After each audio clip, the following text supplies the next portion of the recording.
Emmanuel Macron est dans le déni. Il est dans sa tête. Et c'est problématique. Regardez, on ne sait pas ce qui va se passer, ni quoi ou qu'est-ce. Est-ce qu'il va décider à un moment, est-ce qu'on va avoir de la fumée blanche? Il a une forme de déni. Il a perdu les élections. Il a perdu les élections. Elles ne sont pas simples à comprendre, ces élections, parce que c'est un fonds républicain. Mais le fait est qu'il a perdu ces élections.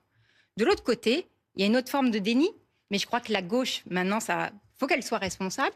C'est qu'un gouvernement minoritaire, c'est pas possible, en fait. Et que pour l'instant, il n'y a pas de majorité seulement avec le NFP. Donc oui, nous, on a toujours dit qu'il fallait être dans aucune de ces formes de déni et qu'il fallait ouvrir des négociations. Les négociations, vous savez, c'est la diplomatie, c'est du rapport de force.